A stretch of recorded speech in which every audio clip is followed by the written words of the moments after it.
Welcome back to the channel, people. Today we are back at the extension project, which you've probably seen in previous videos, and today we are installing the fuse board. So I thought I'd take you through the process of how I install my fuse board start to finish. Currently the fuse board is on the wall, the guts are on the wall, the cables are in the board, and I'm going to take you through the process of second fixing the whole fuse board start to finish. So sit back, grab the popcorn and enjoy the video, lads. If you haven't already, hit that subscribe button, helps me out massively. We're trying to grow this channel, and yeah, there's going to be a load more content coming. So without further ado, let's get into the fuse board. So this is the lovely setup we've got for pretty much the rest of the day. It is currently, what's the time? It's currently 1:45. We're just about to start the second fix of this fuse board. So setup we've got all our twin and earths in there. We've got our main towels, our main earth that needs to be terminated. We need to strip all these back. We've prepped it, so we've got the cables coming into the fuse board, sort of the highest breaker first to the lowest. So we'll start off with the hob this side. So as you can see, we've brought in the biggest cable at the start, and then at the end is the lighting cable. So preparation is key when doing these fuse boards.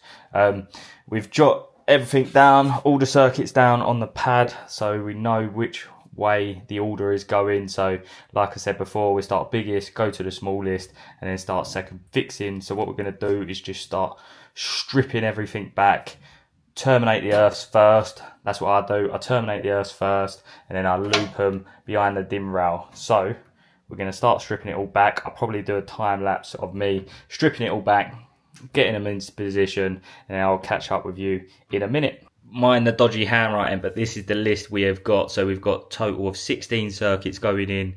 We've got all our kitchen appliances, all our rings, our immersion, blind circuit, AC, lights, smokes, and that is pretty much it. So in terms of mounting the actual fuse board, the prep for it, we just cut out the back little bit of grommet strip.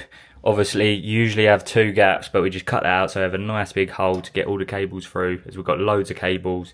And then we just used the penny washers, M6 penny washers, screws, and then we actually hit, as you can see, the stud in the wall. So we hit the stud on both fixings, so it is a nice sturdy fixing that is going absolutely nowhere.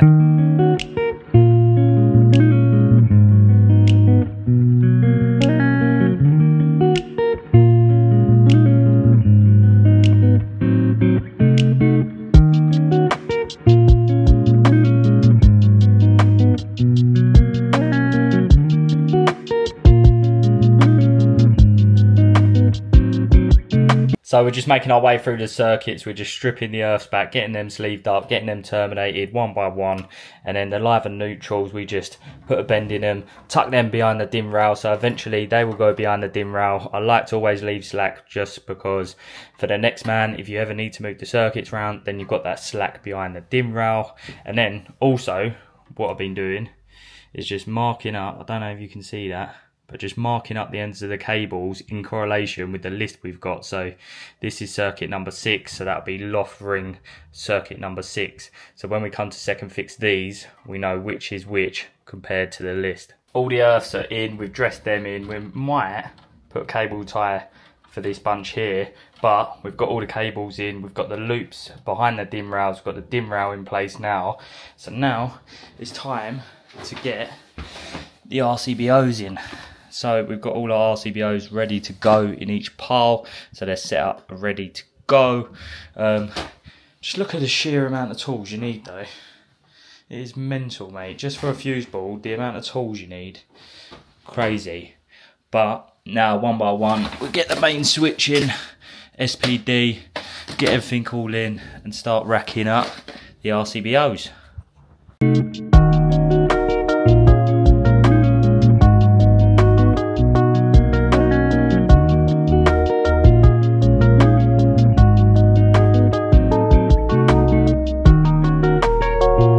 Now 3:15. This is where we're up to. So all the RCBOs clipped in, fly leads are in. We just started getting the circuits in one by one, terminating them, getting them second fixed. But can't really show you too much of the second fix of the RCBOs because, as you can tell, this cupboard is nice and snug. So what I'll do is I'll second fix it and I'll show you a little bit of that after. But basic, you've already got your cables there, you just got to put them in the same RCBO as what you've got in the pad. And pretty basic when it comes to the second fix of these RCBOs though. So obviously you live and neutral into the top, leave a nice swoop when they come into the top, try and give a nice little bend on them, and then try and just get them all nice and straight. So we're going to carry on just second fixing all these, and then we're going to have a tidy up and then show you once it's all complete, done and dusted. We are pretty much done, thank God, in this tight cupboard. It was an absolute nightmare. It weren't the best fuse board I've ever done, but we've got it done.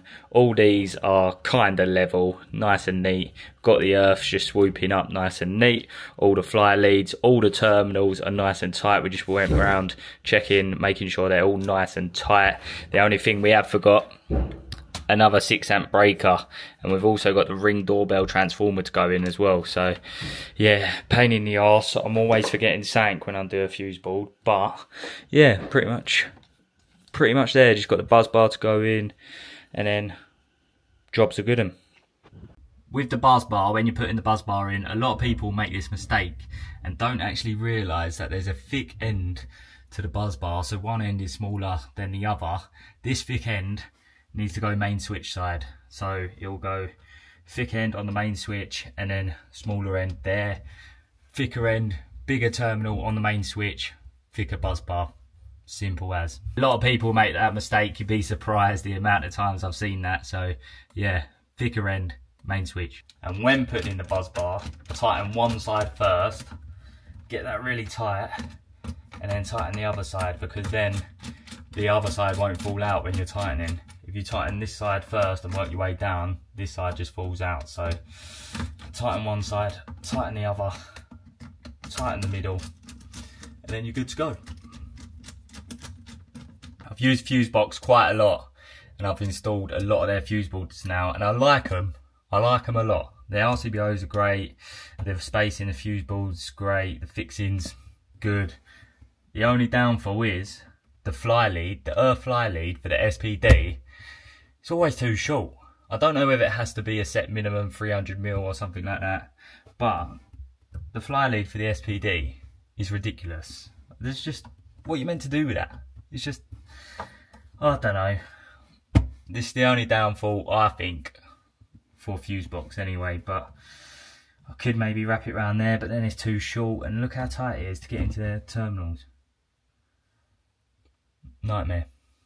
And that, lads, is another day, another dollar. So I hope you've enjoyed the fuse board install, the walkthrough.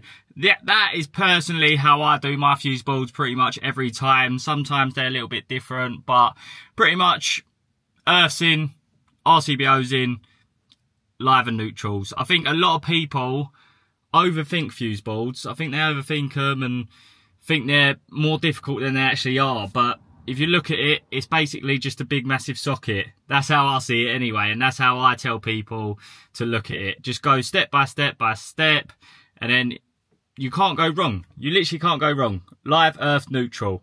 So yeah, that is the fuse board install video all wrapped up. If you haven't already, subscribe to the page, like, drop a comment, and I will catch you on the next one. So have a good one, people. Stay grafting.